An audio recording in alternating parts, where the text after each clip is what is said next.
G'day everyone, welcome back to another episode of the Australian Property Investment Podcast. I've called the Dream Team back in again. The feedback from our first Q&A broker episode was awesome. We got some really good feedback. The downloads were showing some awesome engagement. So we're going to make this a regular occurrence. And what we do is unpack a little bit of what's going on at Atelier Wealth HQ, some of the frequently asked questions that we're getting as well. And hopefully if you have someone else has had that question, it may be something that's crossed your mind as well. G'day team, how we doing? Great, thanks Aaron. Thanks Bernie. Good, thank you Aaron. Yeah, good, thanks. Thanks for having us back. Thanks gang, appreciate it. First question, first cap off the ranks is lender's mortgage insurance. Pretty divisive. I'd say that, it's something that divides a lot of borrowers, which is, a whole Scotty Pape thing. You need to get a 20% deposit. We call BS on that. You do not need a 20% deposit to get into the market at all. So if we talk about lender's mortgage insurance, there is a sweet spot that we commonly know that as. Damien, you're probably the numbers man here. Do you want to share a little bit more about what you see from a lender's mortgage insurance perspective? Sure thing. Yeah, lender's mortgage insurance, it's one of those, it is a bit divisive for whatever reason, but it really shouldn't be. It's just a tool to help you get into the market sooner rather than later. If you don't have a 20% deposit, generally you will need to pay lender's mortgage insurance. And the deposit the minimum deposit that you need, it will depend on the type of property and the bank that you go for. So with an investment property, typically we find that the sweet spot for a deposit is 12%. That allows us to then add the LMI to the loan and cap the total loan at a 90% LVR. For an owner-occupied property, banks will typically go a little bit higher and allow you to borrow up to 95%, including LMI. The sweet spot there is probably like an 8% deposit with LMI added on top to cap it at 95%. Now, there's obviously caveats all through this. There's two big banks now that go up to 95% on investment properties with LMI.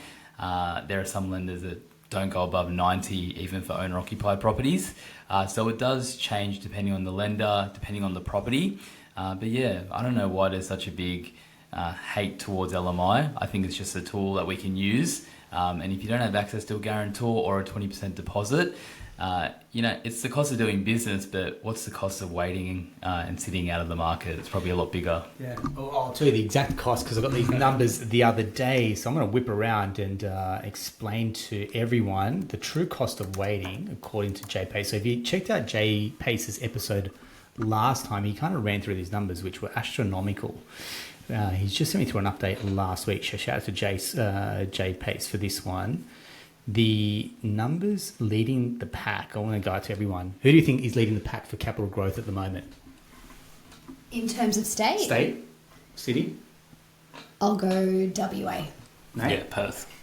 Damien? Brisbane, Queensland.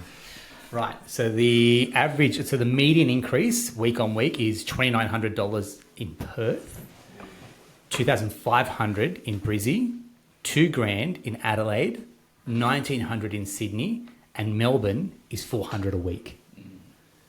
And that's interesting, right? Like we're looking at such a disparity with the other cities compared to Melbourne. I'll be very open. We've seen a few buyers agents start to buy in Melbourne as well. And there's, I read an article, Stuart, I can't remember his last name, but he's Pro Solution, again, talking about all the reasons why Melbourne's kind of stacking the deck a little bit more from an investor perspective. But there's also that great video that did the rounds with all those new taxes that are coming out for investors out of Melbourne. So something else to bear in mind. Bernie, I know you've done a lot of 90% no LMIs. For those that don't really know, who qualifies for 90% no mortgage insurance? Yeah, so a lot of professions actually, and it's something that we love to talk about with our professional clients. So starting off first with medicos, so think your banks, even some RNs can get LMI waivers.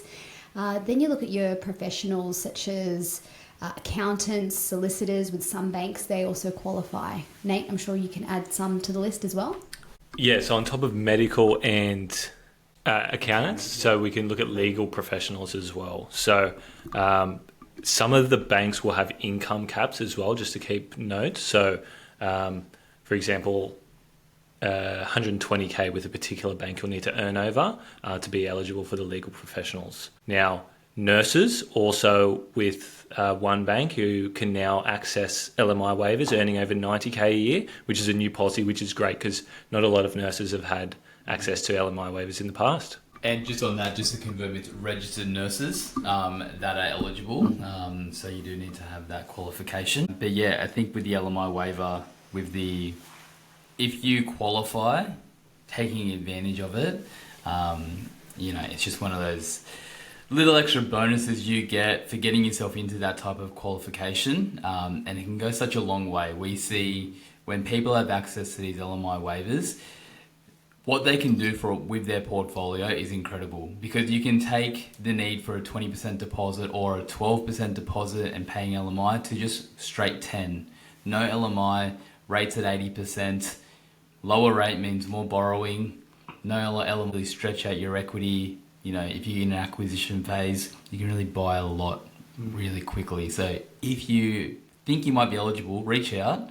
Because there is a lot you can do. Yeah, I agree. Even another one that doesn't get talked a lot is bank employees. Oh yeah. Right, it's another one that I'm surprised at how many bank employees we speak to that don't even know that they're eligible for it. So if you work for a major financial institution, double check. And sometimes now they've opened up to brokers to do that, because traditionally we couldn't do it, right? Mm-hmm. They wouldn't let us do it, but now we can. That's another one. Another one is paying LMI monthly. Now there's one lender that we know of that does it well. So again, if you're thinking of buying, I'm going to buy this property, it's in a really good growth phase, I'm going to pay LMI monthly to the point this property increases, I get it revalued. Awesome, you haven't had to suck up that huge LMI fee. Again, if that's putting you off, there's a way around it. If that's putting you off as well, then potentially look at 85% no LMI, right? The guys are not in their head. 85% means that we're getting to the market with a 15% deposit. Yes, the rate might be slightly higher. Yeah, we know that. Yep. But on top of that, again, you don't have to pay the high LMI fees. You don't have to worry about refinancing. You can internally refinance that one, get a revaluation done with those particular, there's two banks that we know of at 85%. So the small higher rate might just be a premium for a little while until you get that property revalued. Yeah. Any other thoughts from you guys? Probably just a couple of occupations I forgot to mention, which include like pharmacists, even dentists, any of those physios, any of those medical professions. So not only just doctors or RNs, but a lot of occupations. Banks in the love medical them, field. They right? love you. They love you. We love you. Yeah, and even just adding on to that, here's one that I found out just recently. I had a client, she was a solicitor, so she had a practicing certificate in New South Wales. She hated law, so she wanted to quit, but she wanted to get the LMI waiver. ANZ confirmed with me that if she changed jobs and went into a role that wasn't in the legal space, that they can still include her with the LMI waiver because she has a practicing certificate that's valid. So you don't even need to be working within that role with some lenders. You can just have your qualification. So that really helps people who, maybe have that qualification but don't want to go through with it. Great. And now this question about, on that point, lender's mortgage insurance. If I'm an investor, should I pay lender's mortgage insurance for an investment property?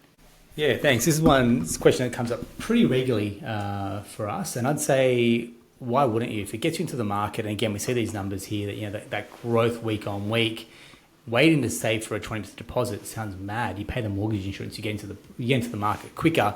The property prices are increasing far higher than what your ability to save is. That's one. What's LMI, guys? Like 2%? Yeah, right? Yeah.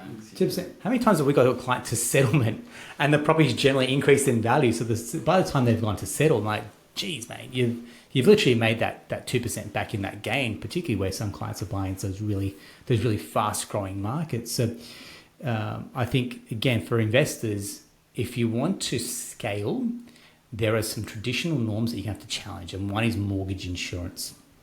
That's a big one. The other one is that we've had for a number of younger first-time investors that are moving down that rent-investor model, or maybe they've been able to move back in with their parents, and the parents are being, obviously the bank of mum and dad being super, super generous, is a guarantor loan to get into the first or second investment property. So we've done this, and Nate's nodding because he's helped me structure these deals, which is we're doing 2 guarantor loans to buy 2 investment properties, getting into the market, no money down. So we've got 2 properties, the cash can sit in the offset accounts. We've now been able to sell from 0 to 2 very quickly, and they're going, I didn't even know this is a possibility, right, Nate? You're nodding your head, mate. Tell us, mate. Yeah, and I know this because I'm currently in the process of doing this myself. Yeah, it's you use the equity in your parents' property, or generally your parents' property to allow you to get into the market. It's as simple as that. Now, there are caps on your parents' property. If that has a loan on it, you can only go with certain banks up to 70% of their value. So their loan plus your new loans.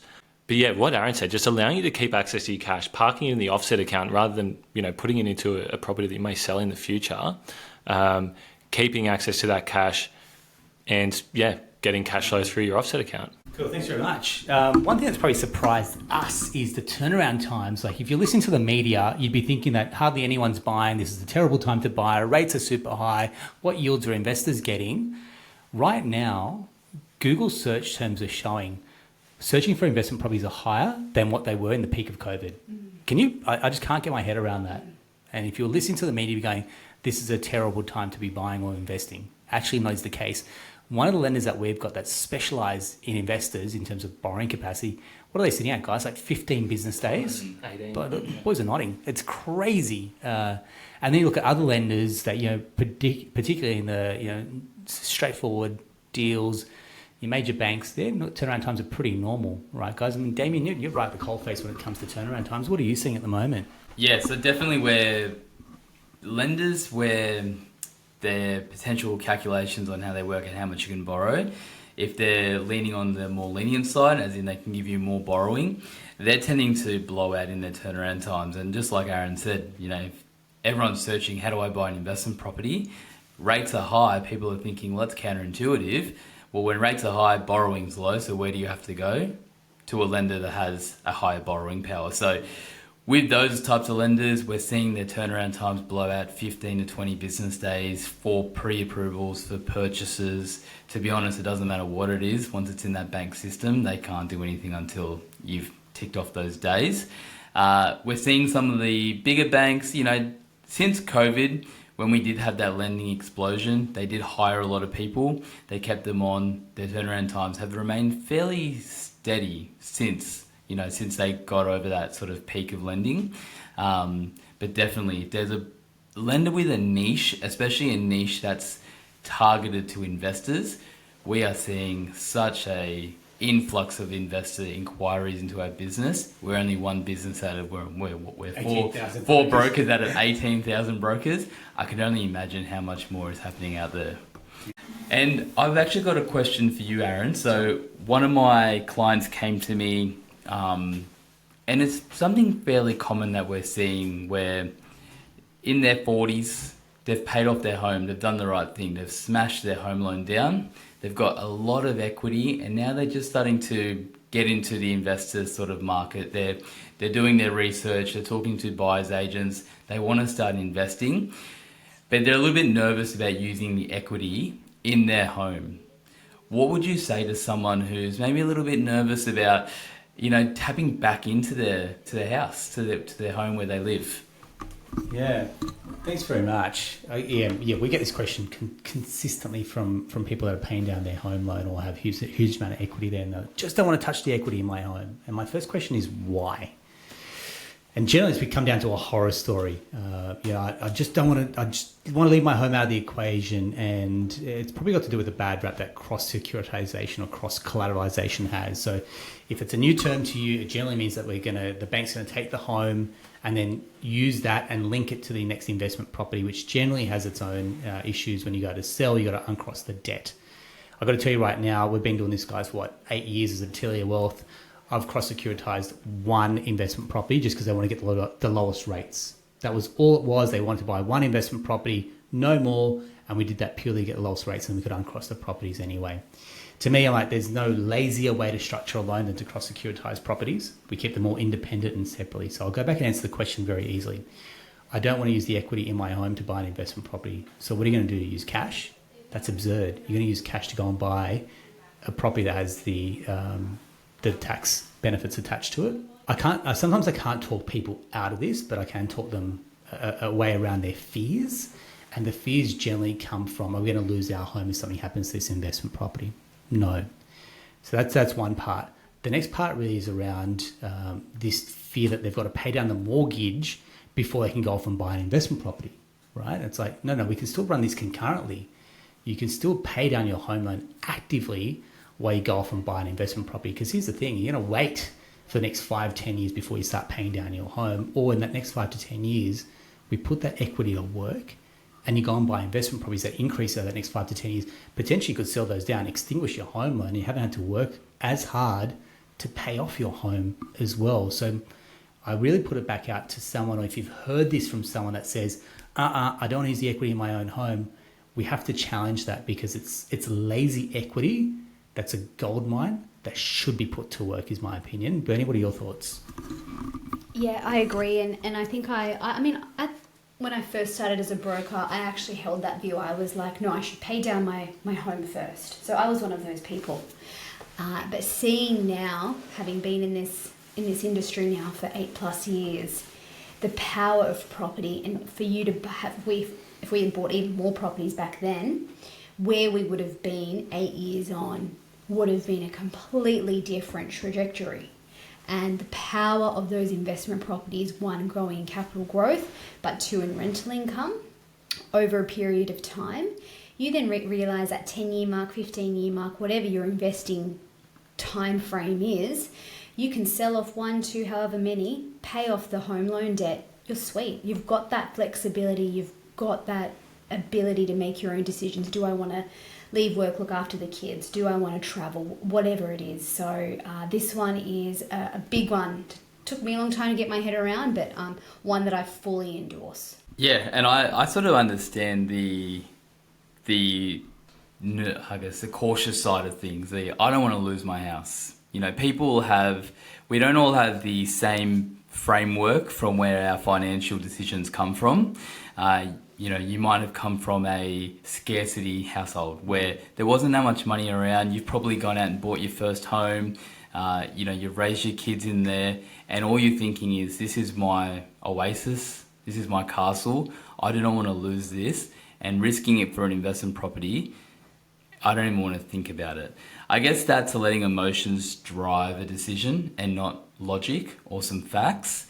And speaking to Aaron's point about not cross-securitizing a property, well, if you drew equity from your owner-occupied property to buy an investment, we would keep those two properties completely separate. When you go and buy that investment, whatever happens to that property in the end is linked to the loan that's against that property, not linked to your home. So at any point, I guess, if you were getting nervous, if the property wasn't performing as you wanted, you could always sell it. Your owner-occupied property would be left untouched. You might have a little bit more debt, sure, but this is worst case scenario thinking, guys. In reality, over a 5 to 10 year period, property goes up in Australia in most markets, you know, except if you buy next to a mine. That's what we see. Service apartments. Yeah, service apartments, studio apartments. All right, there are outliers here, guys, but generally speaking, if you are buying a really good asset, a good quality asset, and that's what we really focus on here at Atelier Wealth. We're buying good quality assets in high demand areas, assets with really strong rental yields, assets with capital growth potential. That's what we're talking about here. We're not talking about going and risking it on Bitcoin. It's not risking it on black at the casino. This is a tried and true asset. If you're engaging a buyer's agent, they're going to help you, give you even more knowledge to go and buy a really good asset as well. So, yeah, I mean, I hear the fears. I get that. But don't let the fears and really don't let emotions dictate how you invest, because it's not really a good way to proceed. Yeah. I think it's spot on that you touch on the emotions, because here's what it is, mate. It's money, right? And it's fear of the unknown, for example. So, yeah, people that say don't play any emotions in these decisions, I'm like, that's BS, because we will always think probably worst case scenario. We'll always act more on fear than we will on the benefits or the upside as well. So I think it's good, be cautious, be nervous, always ask the questions, but if that's going to stop you from taking action, you've got to check that at the door somewhere and go, I need it. And I say this time and time again, the property market rewards action takers and decision makers. No one made money on property through COVID that didn't have some level of debt. So say what you want about it, but to me, I'm like, yeah, you've got to be willing to pull the trigger at some point. I'm going to shoot around, because this is a question that we will all get from our own clients as well. Should I pay principal and interest on my investment property loans? Bernie? Thanks, ACD. So this is a statement or a question I had from a client last week, and I thought it was really topical. So I just wanted to give you a few scenarios about why you would and why you wouldn't, Sure. because it's not always black and white. So we all know investment properties, interest only is ideal, tax deductible, and also for cash flow purposes, right? We channel that payment that would have gone on the principal of the investment property onto the owner-occupied property. But are there circumstances where having principal and interest repayments would be beneficial? And the answer is yes. So the situation was actually where the clients, they had no owner-occupied debt. Yeah. So they had no owner-occupied debt. They can pay principal and interest if they want to own that asset, unless they've got other requirements for the funds. And then the other one from me is principal and interest can be used if you need to extend out your borrowing. So when we go interest only for 5 years, in the bank's calculators, our repayments are calculated at not 30 years, but 25 years. So we have to pay back a property quicker versus if it's principal and interest for 30 years, you've got an extra 5 years to pay that. So it actually might help you get a little bit more borrowing power. Yeah, I agree with those reasons, Bernie. I think with principal and interest, it's one that I get a lot because I deal with a lot of first-time buyers, a lot of first-time investors, and it's probably one that I've had to think about. It really will depend on your situation, but we speak to a lot of buyers agents. You know, there seems to be a strategy. There's a strategy that people will take where they are rent vesting. Yep. So the goal is to accumulate, 5 properties in the first 10 years of their property cycle, sell off a portion of that portfolio, and then go and buy an owner-occupied property. That's the way to get into some of these more advanced markets like Sydney or Melbourne or now even Brisbane, if you don't have that initial capital from parents or some type of assistance or a really, really good job. So you're using the property market properties and investment properties as a stepping stone to get into some of these more advanced markets. Now, in these circumstances, like Bernadette said, you've got no owner-occupied debt. So what's wrong with paying down the principal of an investment property that you're eventually going to sell? And what's the benefit of paying principal and interest in that circumstance is you actually get a better interest rate. So your interest rate's going to be lower. You're going to pay less interest. You're going to be paying down the loan. You're going to have capital growth on a property as well. When you go to sell it, you're going to be in a better position. And probably the big one here is, like, anyone can say, yeah, I can still go interest only and just put it into the offset. Sure, you can also do that. Pay a high interest rate. It's only going to be a couple of basis points higher. But do you also have the strength, the money mindset to actually put it in the offset? Because we're only talking about $100, $200 difference, $300 a month, depending on the loan size. It's not that much, and it can easily get lost. You can easily spend that money. So if you are the type of person to be a little bit loose with cash, paying principal and interest is a way of forcing you to save. And if it's on an investment property, you don't have any owner-occupied debt, it makes a lot of sense. Perfect. Yeah, you guys covered most of what there is to cover off. The things I would add, I think Damien just mentioned, offset. If your repayments are interest only, any spare funds you have, you won't make repayments on what's in your offset account or the difference. If it's P&I, you'll still make the full repayments every month, but a higher proportion of that will go to the principal.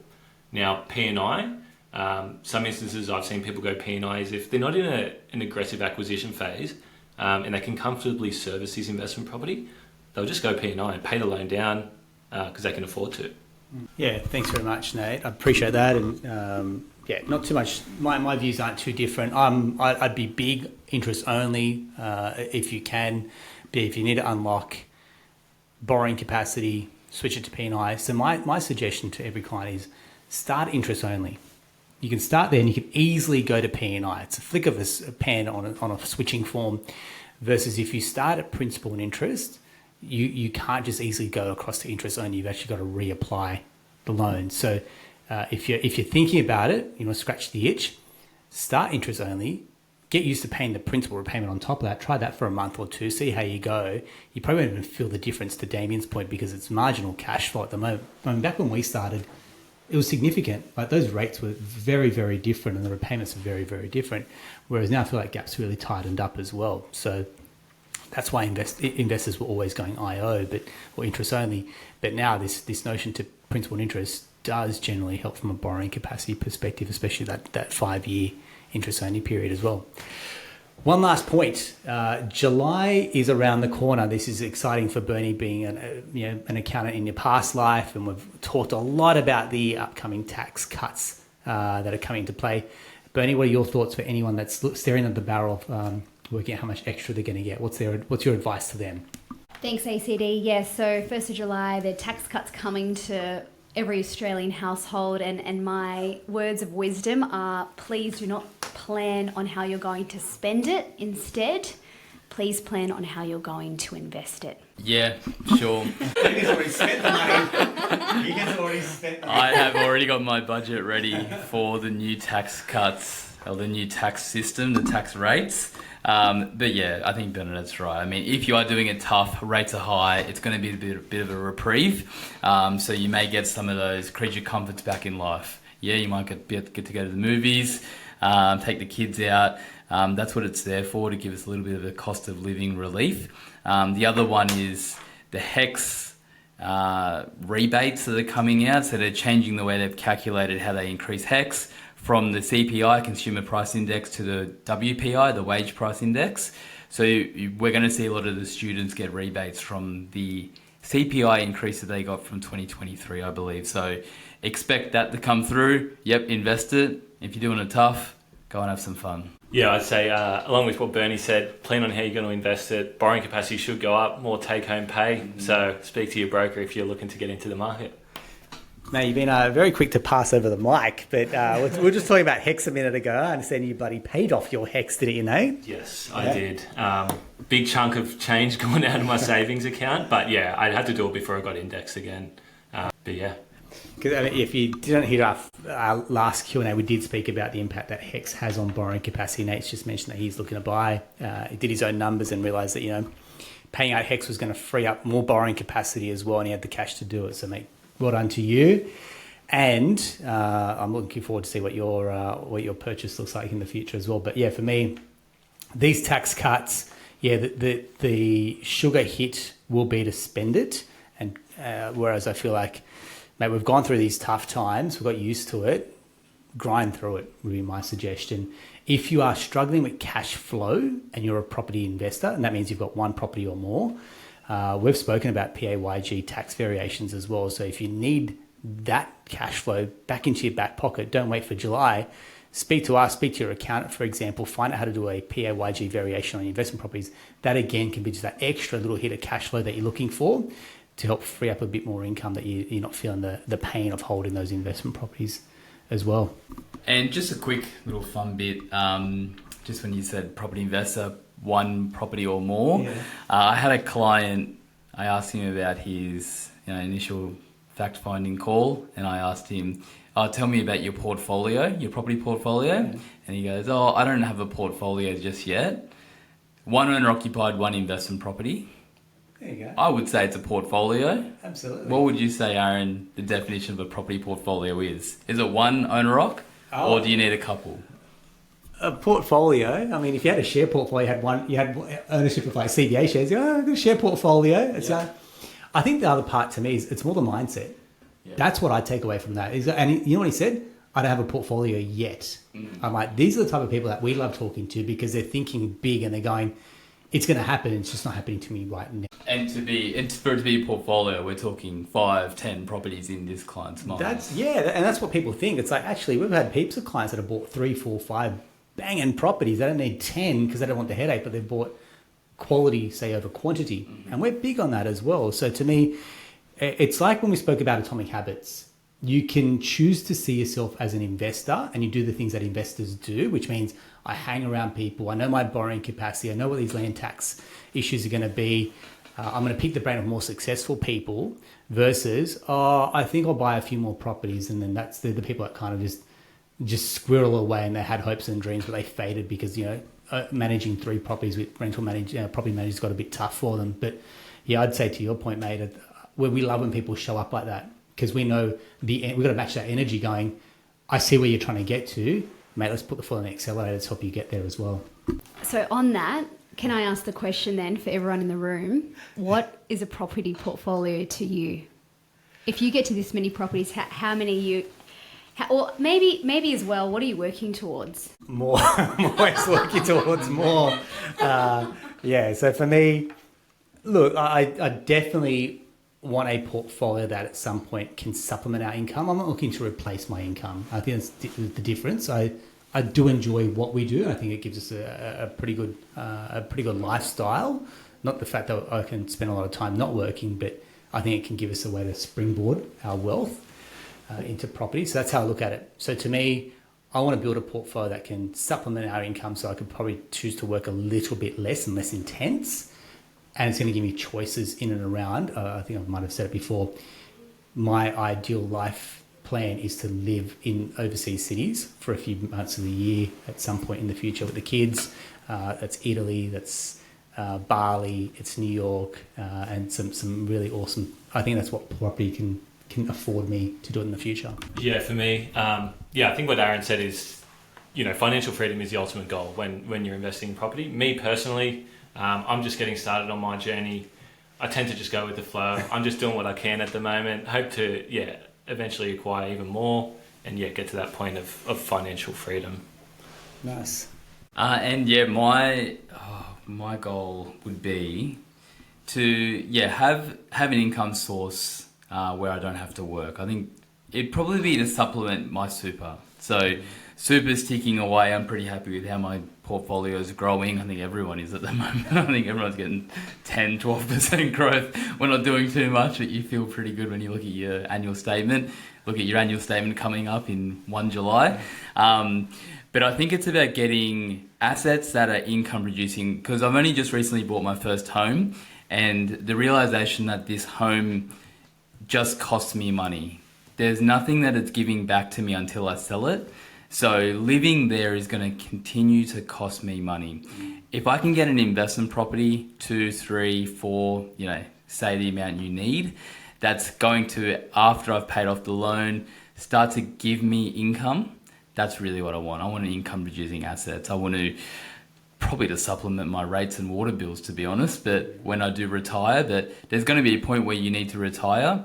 You'll have your super. Hopefully you'll have a pretty good chunk of super, but having some investment properties as well to supplement that income for as long as you can, and then also pass it on to families. Pass it on to your kids, your nieces, your nephews, whoever you do decide to pass on your wealth to, and give that next generation the leg up, because I think we all can agree getting a leg up is, especially in Australia in the property market, is nearly essential unless you work really, really hard. And I think everyone in this room is working really, really, really hard. There's not too much of the leg ups that we are getting, apart from a couple of guarantor loans, thanks mum and dad. But if you can give that to your child, how much joy will you get from that? So I think that's what I'm working towards. Did you answer your question, Bernie? I didn't answer. I think, definitely feeling itchy to buy another one this year, that's for sure. And then, definitely more. Not from a point of greed, definitely not.